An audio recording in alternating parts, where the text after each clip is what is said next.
Welcome to Fast Forward Podcast. I'm Joanna Jordi. Our guest today is Dr. Kimberly Samaha. Dr. Samaha is an entrepreneur with a background in electrical engineering and a PhD in organizational systems.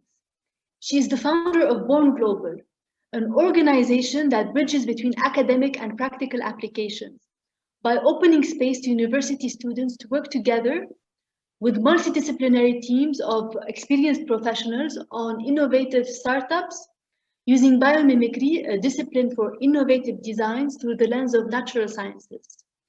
Born Global projects focus on circular economy, closed-loop regenerative systems, clean energy, biofuel, bioproducts, soil health, sustainable agriculture and aquaculture, carbon management, and water utilization.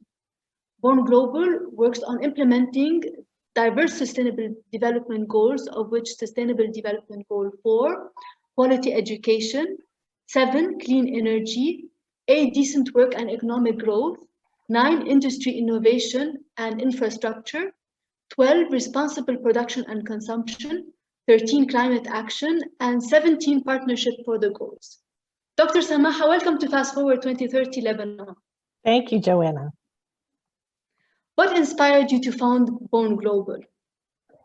Well, that's a great question. I think one of the things that always comes up about, when you're really motivated to see things change, people ask you, why did you do that? And I think the best answer is because I can.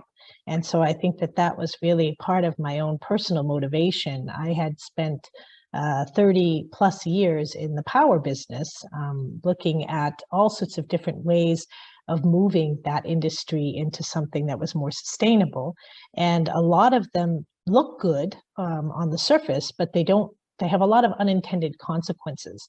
And I think that the Born Global part of this was to create a nonprofit foundation that was focused on education, where we were going to allow ourselves and the people that are connected to the foundation to have that freedom to imagine new things, so that we don't get so repetitive about having to build off of what's already there. I think that's kind of the thread that Biomimicry introduced, and why we decided 2 years ago to make that a primary part of the foundation's focus, is because we are looking at what's already there, but from the perspective of nature. How did nature go about doing this, as opposed to repeating some of the industrial man-made solutions that typically engineers and scientists and folks that are working on these types of problem sets typically keep going back and just making it a little bit better. And we really thought that in the case of where we're at currently, the impact that humans are having on this planet, it's time to maybe crumple up that piece of paper and go back to a clean sheet, and look at it with a whole new lens. Great. So shifting perspective, it's a key component for innovation, and especially from the viewpoint of nature, since there has been so much evolution and such great genius in nature, and looking into those examples for inspiration and wisdom. Yeah, I think that, it's Janine Benyus's famous line, but life creates conditions conducive to life. And I think that's really an ethos that we all need to embrace, like not embrace, but even embody. I'd go as far as to say it that way. You mentioned eliminating the concept of waste in your conversation just prior to this. And if I had a flag, I think that's what I would put on it. I think that's going to become our, it's a 5-letter word, not a 4-letter word, but waste is definitely, I think, where we need to start when we're looking at how we're going to redesign our systems. Great. So when talking about waste, we're talking about Sustainable Development Goal 12, which is responsible consumption and production, by creating closed-loop systems that transform waste to resources that can be transferred and transformed into useful materials. I would like to know more about how Born Global is tackling the Sustainable Development Goal. Yeah. I think that's really important because, again, I'm going to keep this within the realm of energy because that is really our primary focus. And what we've seen happen with the shift to renewables is that we're saying it's solar and wind because sun is free and wind is free. And that was kind of the first premise when we started off on that trajectory. And now if you Google wind graveyards and solar graveyards, I mean, the going about doing that is still a linear process. You're using silicon and all sorts of things to create photovoltaics, and then they end up after a certain period of time being rather degraded and thrown out to landfills, and they're non-biodegradable. The same thing with fiberglass wind turbine blades. And so the concept was right. The again, getting to what I just said, the man-made solution was not a good one. We work currently with biomass power plants, which are probably the oldest form of making energy since the cavemen. We used to start a fire, and from that fire, we would be able to kind of utilize the heat. And in these plants, these older plants, most of them, that steam is used to drive a turbine, and we make electricity. And so there's a lot of concern about whether or not that is truly sustainable, because there's a lot of conception around, are we cutting down woods and forests to be able to do this, which is not the case, because when you design these things properly, a lot of it starts with waste. So it's the waste from forestry practices, from paper mills, from sawmills, all of the kind of part that usually does get thrown out gets repurposed into a secondary stream that can then become energy. But the nice thing about these plants is that they were working off of organic matter, which creates more organic matter. So our concept is to see where the additional waste streams are in these processes and bring them back around. So even down to the fly ash, which if you burn a fire in your chimney, you end up with ash at the bottom. It's the same thing when you do this kind of a power plant. So that goes back to farms within the communities that we operate in, and that gets put as a organic cover for crops. It helps with some weed control. It goes back into the forests. So the idea now in the industry that everything's about greenhouse gases and all these images of power plants with this stuff coming out of the top of it, while there's parts of that that are true, there is a better way of looking at carbon cycling. So where is that carbon, and can some of it get put back into the forest? And is there a good relationship between man and forests in terms of what, under this banner that they call sustainable forestry? How does that work in a truthful way? That you're not going in and clear cutting, and you're actually in a symbiotic relationship with the forest again. So I think that's a big part of where we start with the concept of waste. That's where we start. So we start with an input of waste, and then every single other element of waste, including the heat, that comes off of the heat that sometimes when you see these power plants, you see these big white clouds going up. That's not necessarily emissions. A lot of that is heat, because the equipment needs to be cooled down. We use a cooling tower, which involves water. So you're evaporating a lot of water in this process as well. So we also look at ideas around how could we capture that heat and use it for other things. So you mentioned aquaculture.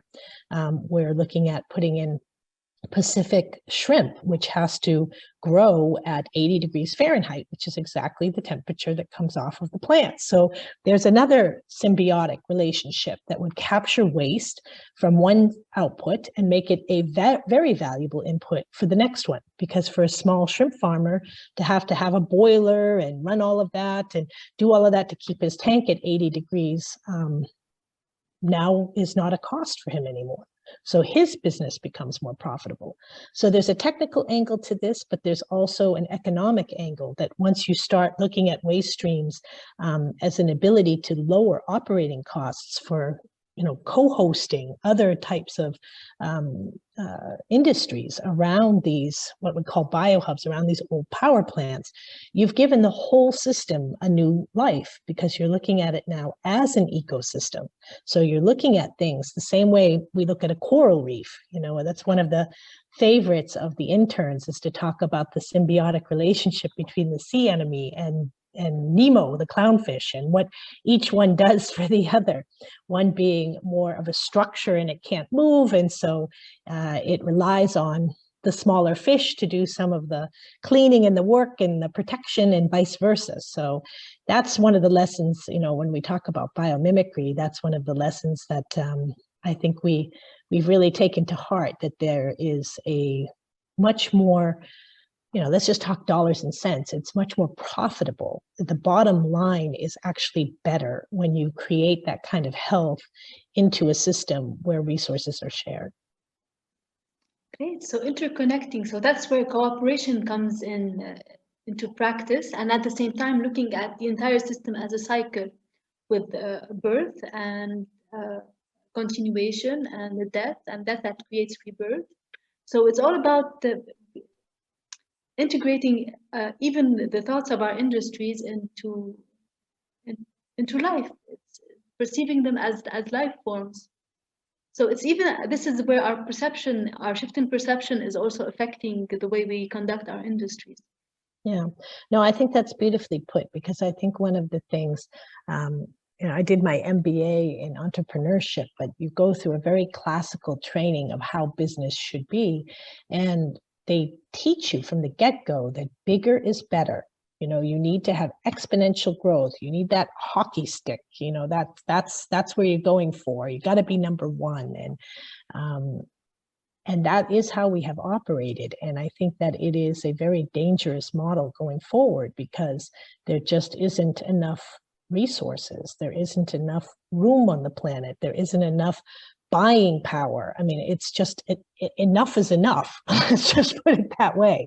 I mean, we really have got to learn to live in a different way, that is going to be, you consume what you need, even, things like what we're eating, the way we handle food. It's systemic, Joanna. It's not just, it's a whole world transformational thought that has to shift, that there really is a way for us to be better. I think so many people are kind of afraid of, all right, if we go to this new model, I don't know what they're afraid of, honestly, that it's mine, this kind of thing, that we're very selfish. We have to own properties, and we have to have things that are ours, and all of that kind of mentality that goes against cooperative and sharing type economies, where things are maybe traded or given away, gift economies. Some of the things that are kind of out there now in the world of economics are looking at those issues. The emergence of things like Bitcoin. If we go to a global currency, how would that work? There's so many different things, I think, that post-COVID are going to change. Those systems were put on pause for a year and a half now, at least. It might be 2 years, and as we hit that reset button, I think we're going to have an opportunity to look at more of those fundamental guiding principles as to how we live, and that will inform a lot of things. I mean, energy is our space, but education is also our space. You mentioned, gender equality and the role of women, the rising in the consciousness about indigenous cultures, the hierarchies that exist based on skin color and gender and sexual preferences. I mean, it is just a much bigger cataclysmic consciousness shift that is going to feed into a lot of these other things as well. I love that. So you're talking about the interconnectedness of applying diverse, different sustainable development goals. So caring about one sustainable development goals must include caring about all the goals. And at the same time, the global warming is bringing us into awareness of how much our corporate culture needs to change, and how much the behaviors of corporate culture needs to change into something that is more cooperative and less of toxic competition. So I'd like to talk more about how can we shift this corporate culture. Yeah. I think, let me touch on one thing that you just said about, the intermixing of the UN development goals. So that gets to kind of part of our problem. And even in saying that we have 17 different goals and kind of which silo do we fit in, I've just been working on a grant actually that was like, you've got to pick one. And I was like, oh boy, here we go again. I mean, the whole reason that they came up with 17 of these is because we need all 17 of them to really be able to meet I think what was the intent of doing this, which was to create a better world. So I think that is part of the corporate problem, and part of the whole problem is that we, as the way our brains are wired, is that, having silos that we can contain and manage things in a very Cartesian way by breaking it down into smaller parts and specializing on a certain piece of that, and then kind of hoping the whole thing's going to come together as a whole. I think that's the problem, and that one of the things that biomimicry and nature in general, when you work within that framework, it is a living system, and a living system is complex and adaptive. And even from a scientific perspective, it follows different rules, and the math isn't even the same. You get into chaos mathematics and bifurcation points. And, the way a living system happens is that you can have certain tipping points. I'm sure everyone's heard of the butterfly wing, flaps in India, and then 18 other things kind of happen across the world that result in a tsunami, or something like this. But that is true. That is how complex adaptive systems work. They tend to be nodule. They have different parts of it. They connect through what they call weak ties or weak links that start to overall affect the dynamics of a system. And that is where we are at, hands down. And the corporate problem of continuing to have to try to say, here's the legal and here's the marketing and you do this engineering. Even our education systems, it's the same. A lot of the interns we work with, they go, all right, well, I've got to be a lawyer or a doctor or an engineer, and they have no idea even what any of those things mean. They go into the education system and they go, okay, you're going to be an engineer, now you got to be mechanical or electrical or aerospace. And then you go further into that and they say, okay, you got to get a master's, and now you got to do just fluid dynamics. And so by the time they're done, they have become useless, quite frankly. Really, they can do things like peer review each other's papers, and that's about it. And guess what? Nothing innovative has ever been peer reviewed, because when you're innovating, peer review means that everybody's agreed. That everyone said, oh yeah, okay, this fits into an extension of some idea that's already out there, and here's your stamp.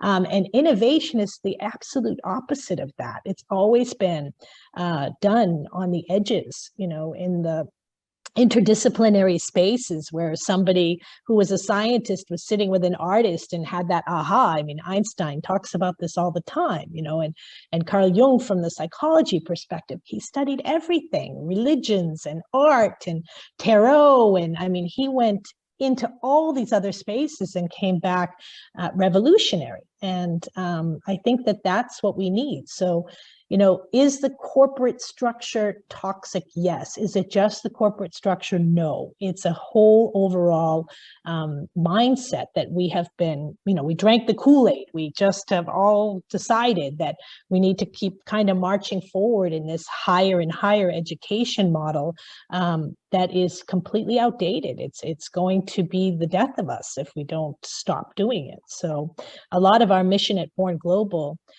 is to unwind that at younger and younger levels. So we do work with master's and doctoral level students. The primary chunk of our work is with undergraduates, and we also have a high school program. And to be quite frank with you, it's the high schoolers that seem to be able to do the most magic with this, because they just haven't been trained out of using that creative kind of space in their brain to imagine things differently. Great. So it's about, so you encourage people not to be too specialized, but to really expand their culture and know the diverse disciplines and be curious about so many different domains in order to integrate them in their ideas and contributing to innovation. Absolutely. I think that's where the magic happens, for sure. Today, with the challenges that are set by global warming, and we're talking about how innovative thinking is indispensable to conquering those challenges. So I want to know more about how Born Global is opening space for innovation to tackle specifically climate action. Okay, great. Well, that can be answered on many different levels. Let me take it from the perspective of our mission, which is innovation education. And it's a bit of an oxymoron, because innovation is certainly not something that you can teach in the way that we just discussed. It's not an academic subject. It's something you have to do. So we have been working on the how of that. So there's a portion of this that just you have to be able to do. There was just an intern who just was speaking about this, saying that her favorite part of the whole process was something we call rapid prototyping, which is just a period where we get everybody together and you're encouraged to have the craziest ideas, whatever you can think of. And particularly when you start looking at biomimicry and you start getting into some of the cool things that organisms do, the champion organisms out there, how an octopus does something, or how a leaf makes hydrogen, and you start getting into the fascination of some of that. And so I think that there's a piece of wonder, to be able to, I forget who said it, but somebody said awe deserves a comeback. And I think it's a really wonderful thing that is a fundamental part of why we decided that all of our innovation will start with biomimicry, because you really can't believe it sometimes when you see how nature solves problems. It's just fascinating. So I think that's one of the distinct differences in our program to teach innovation, is to start with wonder, allow that discovery process to be deep. Don't just, a dog barks, so, that's a signal, so we're going to call our product dog barking innovation. So that there's a danger also that if you don't do biomimicry correctly, that you can be, you miss the point of really getting into the function. The function's one thing. It does this, it balls up water and cleans a surface. But why did it do that? The whys that go back behind that, to me, is, even for myself, that's why I became a scientist. That's the scientific mind. It's the inquiry. It's the wanting to know why. Well, yeah, okay. I mean, have you ever been with like a 4-year-old that every time you tell them, they say, well, why is the sky blue? And you say, oh, well, it's blue because blah, blah. But why is that? But why is that? But why is that? And they have that tendency. They make you think. They drive you crazy. They make you rethink everything. They drive you crazy. But that is the kind of, that's an innovator mind, a beginner's mind. And when you start to, we have been so disconnected. I even see with my daughters when they take biology, it's really like human anatomy and climate. And I'm like, well, where's the nature part? Are you studying a tree or a flower? Or, it's just not there. So getting that piece first is, I think, a critical differentiator to how we go about doing this. And then from that, once you kind of move from that discovering phase into what we call in the methodology a creating phase, is where you can really do that free association and where that interdisciplinary part really counts. Every time I do this, the more I get different perspectives in the room, the more you have those aha moments. I was mentioning to you, I was just on a call with scholars who've been professors for 40 years in very specific things. And I said to them, all right, with all that you've accumulated, like, what was your aha? And the ahas were really crazy things. They were not some deep, specific, groundbreaking theory. It was, I was looking at a painting in the Louvre and I saw that the china on the table was the same china that my grandmother gave me, and it opened up this, whole connection. And you're going like, that has nothing to do with academic or scholarly work. But that magic can happen in the create phase when you start to have the room and the permission to really allow those kind of things to come about. It means incorporating art and music and different types of myths.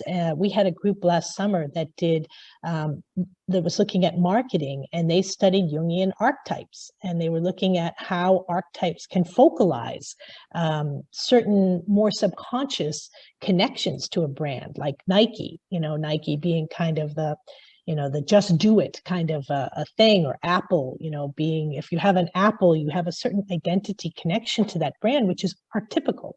So we do try to also combine in, we're not just STEM, we're engineering focused, because that's my background. And those are the kind of projects that I think can make big impacts on the world in terms of our sustainability.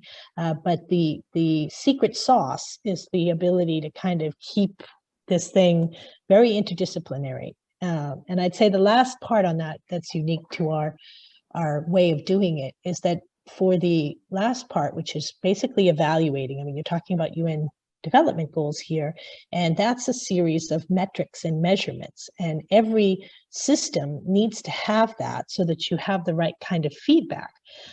We use life's principles as our metric and measure and specification and ethos.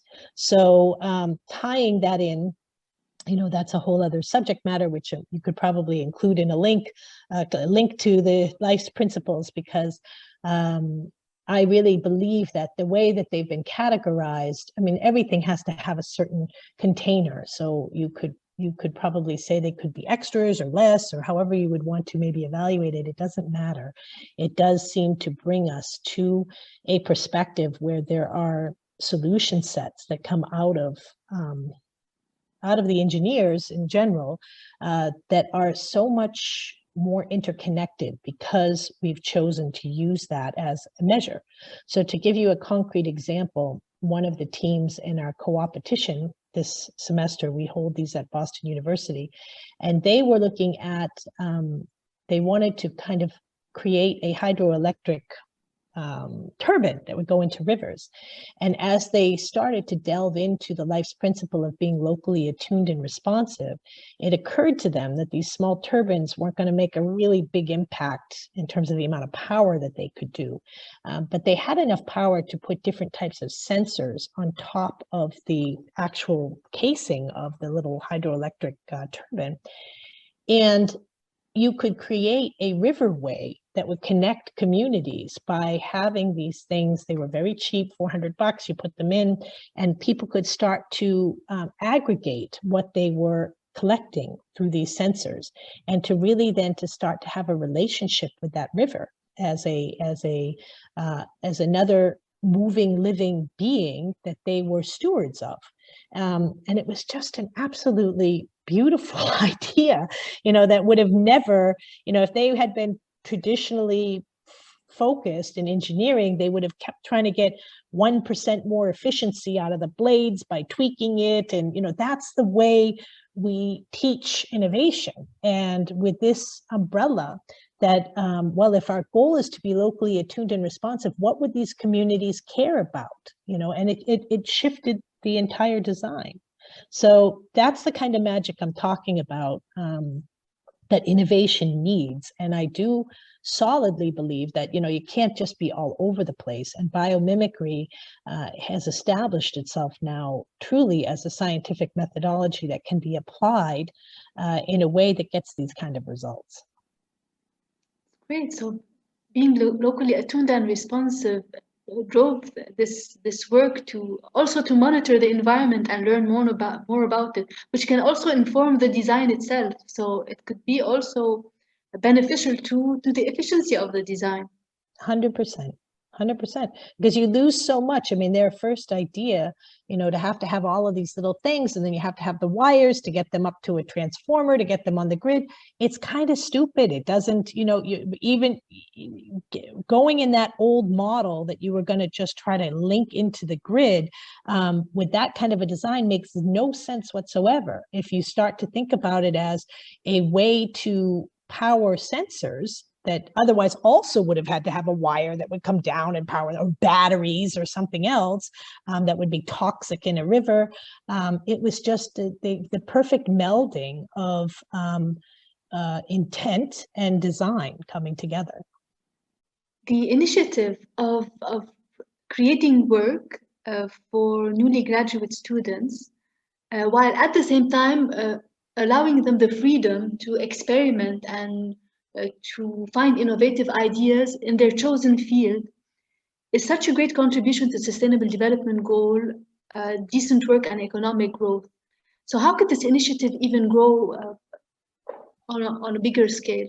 I'm so happy you asked that question, because we have some good ideas about that. So there is an initiative that we're currently working on in South Africa under our project called the Alchemist Garden, which is a project to create a computer, or a handheld, probably everything's not on a computer anymore, and a telephone-based app that will teach biomimicry through kind of the genius of various biomes, that will tell the story from the trees and the plants and the people and the histories, and it's under development. So right now it's like a big octopus with lots of tentacles, and we keep kind of trying to bring it back in. But one of the most brilliant parts of this particular project is the focus on the UN Development Goal for gender equality, in particular in creating opportunities for women and girls. Our partner down there has been working with kind of social enterprises, focusing in on botanicals and herbs with women and girls. So the new idea is, can we create an economic model as we create digital assets that we have to basically have our real world assets out there, the nature itself, but there is a good portion of all of our lives that will be lived virtually now, and our ability to be able to create these archives. So the concept is that we would be, Born Global would be a purchasing power for digital assets that are created in various biomes across the world, with the focus on training women and girls in particular, but it doesn't have to be exclusive to that, that will give them a skill set, but not just a certificate. They will actually get paid. There's plenty of programs out there under the banner of the UN sometimes, and NGOs, that say, okay, we're going to run a 7-week computer programming course and teach girls how to program, which is great. But then at the end of 7 weeks, that's it. You get a certificate, you stick in your drawer, and you don't have a job. So we are trying to, with this particular model, see how we can move that into something that will allow for, I'm going to use the popularized term of kind of a gig economy, so that if you have a certain skill set, it's not like you're going to get a traditional 9-to-5 job with benefits. And I really believe all of that's going away. I think we're all going to be having gigs. We're going to be selling our digital content, and we're going to be, working a part-time job doing something else. And I believe that's how we're going to start to see this next generation of workforce develop. And the fact that we are so interconnected now online allows for different types of exchanges, that the digital content is valuable. We may still have open source in terms of how it gets shared, but that this will create new opportunities for employment. And so we're going to focus on that. And flexibility and diversity as well. So Absolutely. it gives more freedom for the individual. Yeah, I guess the bottom line is that training is not enough. And, you know, at Born Global, really, we call ourselves an internship program because it's really about getting paid to do this, but more than getting paid to do this like this little time period, it's really about kind of seeing, even for our interns, can they turn their internship into something? You know, like, can it become something that then is their job and creates jobs for other people as well? Great. So basically more efficiency in the work system. Yep, absolutely. So great. So what would be your advice to our emerging entrepreneurs who are tackling sustainable development goals? Definitely get outdoors. get off of TikTok and whatever the heck else is. I think even Instagram now is like old school. It's moving so quickly in the virtual world, and I think that's great. But I think I think some of our the crisis that we're seeing in youth, the rise of suicides in the States and depression, and you know, there are pockets of horror that come out of the fact that we're so disconnected and isolated, you know, feeling isolated, and that what happens on the phone, and you know, because we have real friends that we are right now communicating virtually. You're not sitting in front of me across the room, unfortunately, which would be nice, but there is something that isn't true about that either. You know, there's nothing like the feeling of some wind in your hair, you know, the soil in your hands when you're working in a garden, or you know, the smell of cut grass. And you know, there's so much stuff. We're actually working this summer with braiding sweetgrass. I think it's here, I've got it here, for Robin Wall Kimmer. I don't know if you can see that. It's an absolutely beautiful book, and I just found out that NYU is making this mandatory reading for all entering students, because it just captures so much of the wisdom, but the wisdom in a way that's very somatic. You know, you read the stories and you feel that you remember, and I guess the danger is that some of the youth doesn't remember because they haven't even really been exposed sometimes. I mean, you know, we live in Beirut, and I'm not sure how much fresh cut grass people get to smell in Beirut. It just doesn't, that we don't have that. So I think for new innovators, for me, I think the most important piece of advice is to reconnect, to really be able to, you know, if you're going to do something like biomimicry, yeah, you can get, you know, the asknature.com and Wikipedia this stuff and find out all sorts of neat functions as to how an octopus does something. But that is only part of it. If you don't really feel that, if you don't feel that interbeingness, that, you know, we are not man and nature, as at least I was taught when we were going through school, that we are, you know, there's humans, and I love this expression. It was new to me this semester. There are humans and there are more than humans, and the more than humans are the animals and the plants and the elementals and our ancestors, and you know, there's a whole other pool of support and comfort that comes from that, when you really feel yourself being, I wouldn't even say interconnected. That still feels like there's a thread or something. If you're an interbeing, if you're really part of that flux, then it feels different. And it definitely, for me, I'm a professor of business ethics, which is another oxymoron. I think I must enjoy just living on the edges of duality for most of my life here.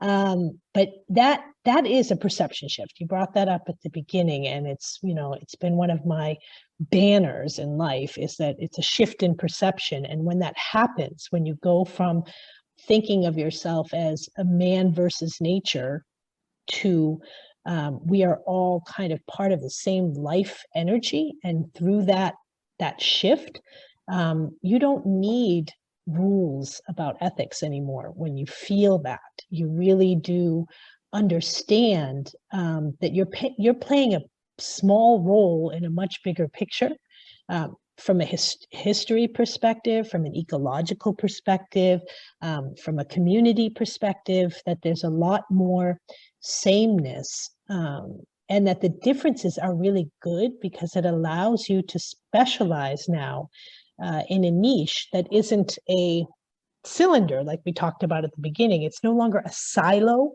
When you're in that kind of a thing and you're a niche player, it means you have a certain little function in a much larger ecosystem, and that your role is very important. It's like, remember those games you used to play where you'd stack up the things and you'd have to take one out and you'd have to keep waiting until the whole thing came crashing down. That's kind of where we're at on the planet right now. It's like we're just keep taking and taking and taking, and the thing is crashing down. And we have to understand, again, the importance that it takes all of those pieces in various different configurations to hold that structure together. And that we're just one of those pieces. Or I guess even I want to take that thought just one step further, because it's more important than that. We are one of the critical pieces. In biomimicry, we have something called champion organisms. And, we humans can be champion organisms if we so choose, because we've been given this beautiful brain and imaginal capabilities and meaning making, and our ability to work in ways that are that amplify things. So I think in closing, I would say that we should all try to embrace that, to understand, like you said at the one point, like people are competitive because the world loves a winner. We love winners. You can name, in the States, you can probably have people recite all of the presidents, but very few could tell you all the vice presidents. There's always the number one, and I think that that's okay. I think we should see ourselves as a champion organism, that we're number one, but we're number one in this piece, and you're number one in this piece, and someone else is number one over here. And when all of those number ones come together, you have this incredible, getting back to complex adaptive systems, this ability for abundance to happen, for flourishing to happen, for things to happen very quickly. We don't need one thing that drives me crazy with these sustainable development goals. Everyone's saying, oh, we're going to meet this goal by 2020. Oh, okay, well, now it's, COVID came and we're going to meet it by 2030 and then 2050. And what the hell? I mean, we don't need this kind of time. We just need to kind of get our act together a little bit and understand that, it's all of these small things. If everybody did something small, the collective effect would be enormous. So right. It's the interconnectedness between, and the particularity and the uniqueness. If we understand our uniqueness and how we contribute to the whole, and also understanding this the multicultural aspect of everything that is around us. Yeah. And you know what, Joanna, honestly, you don't even need to understand it, because if you just, if you don't want to grog that whole big systems level thought, it's enough that you shut off your lights and don't waste water and don't eat a half of your plate and throw the rest of the food out, and all of those little tiny things that are our day-to-day habits. If everybody worked on a couple of those, then we would have this effect. These things will happen. That's how a complex adaptive system works. It just takes all of that movement and it starts to create certain patterns that we can't really predict. But as we look back on it in hindsight, we go, oh, well, that was obvious. So we can set directional forces. We can say we want to head towards this, which the UN Development Goals have done beautifully for us as a collective planet. It's exactly what they meant to be. And once we know what those directional goals are, you set your path on that. You pull up, UN Development Goal 17 as your sail, and off you go on the boat. we don't need everybody to get hyper educated about all of this stuff. We just need people to just start to think, okay, you know, I'm going to drink my water out of this cup, or I'm going to have 7 plastic bottles to hydrate myself during the day. It's that simple in my mind. Great. So you believe in tackling diverse issues at a time without focusing on one particular issue that is the most important? Good question. That's a really nice question. I like that. I think that I would take out the word most important, and I would insert the word most resonant. So, you know, like if you're looking at, we'll stick with the UN development goals because I know that's your focus. So, you know, if you're looking across those, what resonates with you? You know, that's what we did with with the co-opetition this year. We had the students start with looking at the UN development goals and picking one that they cared about. And then from that, that's what I'm talking about, setting a directional field. So once that directional field was set, then you can start to kind of say, all right, now I'm going to go a layer deeper and a layer deeper and a layer deeper.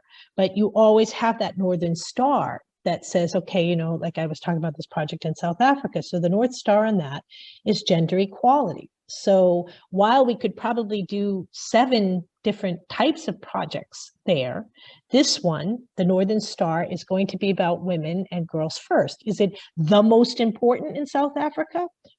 It's a matter of opinion, quite frankly. I mean, who's to say? But if we decide that that's going to be our North Star, then I think it's a focalizer, and that's important. How do you envision Lebanon moving towards implementing sustainable development goals? Oh my God, this is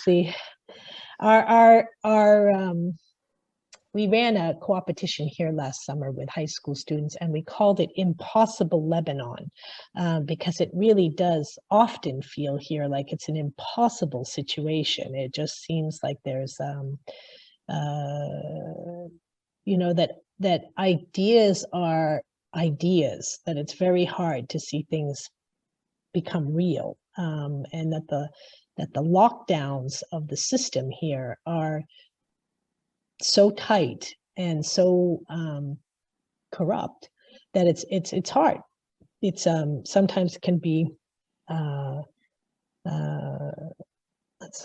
trying to use language that isn't too strong, but it can sometimes really just make you feel like it's impossible. Like, why bother? You know, so all that I just talked about kind of doing just an individual effort, you know, I know lots of people that here do things like be careful about their electricity and their water and their plastic, and then you find out that all of this stuff is getting dumped into the ocean, and it really kills that motivation. You know, if we're taking out all of our plastic bottles and doing all that kind of stuff, and all of this garbage is just going into the water, it's hard. So having said that, I think that one of the things that we definitely see and feel living here in Lebanon is that the Lebanese people themselves are so resilient. You know, there are, using again biomimicry terms, there are deep patterns here about how that has become, let's call it the Lebanese culture or the Lebanese mindset, that is very entrepreneurial. It's resilient. It's toughened by time. It doesn't flinch. You know, I'd say the Lebanese has a lot of grit. You know, it's perseverant. It just keeps going. You know, and I think those traits are remarkable, and I think that they are generalizable. You know, I hate to generalize, but being somebody, you know, that's an American that's lived over here now for 17 years, I've been able to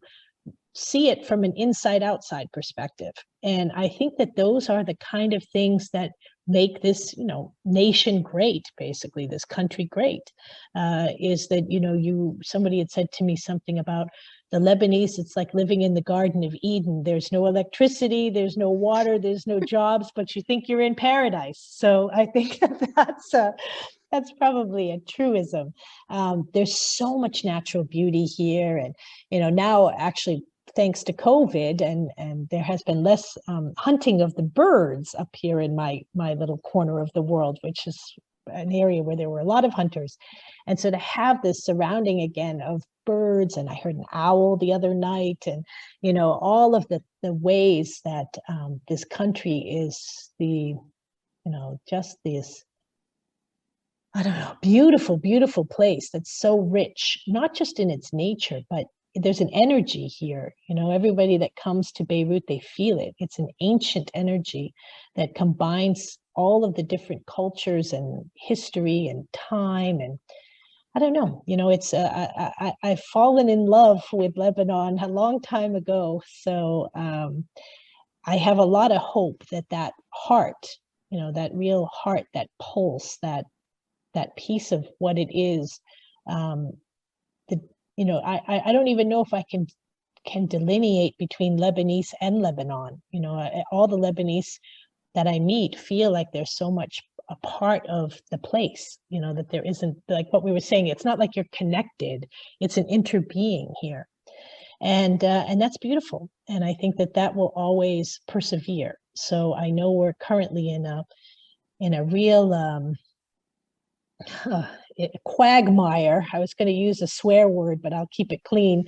That there's a lot that needs to be done. But like the work with Fast Forward, what you guys are doing, and the multitude of social enterprises over here, and that heart. When I talk to the youth, when I talk to you, when I talk to entrepreneurs, there's very few people over here that are just kind of, oh, I'm going to create something so I can be a millionaire. I mean, there are. I told you I teach business ethics, so I see what the business students are focused on, and money is definitely a primary motivator. But there is a different level of, okay, if I'm making money and I can do something that is going to help my country or help the, I would change country because it's so objectified, that could help this place that I love, then that's a differentiator that I see in Lebanon and with the Lebanese. And I think that's going to be what saves us. What a beautiful perspective. Thank you so much for sharing this beautiful description of what we truly love about Lebanon, and so beautifully put. Thank you so much, Dr. Samaha. Thank you so much, Dr. Samaha, for sharing your experience with us, for inspiring us to collectively contribute to practicing sustainable development goals. From Fast Forward 2030 Lebanon, let us honor our natural and human heritage to create the best life conditions possible for the future generations. Amen. Hallelujah.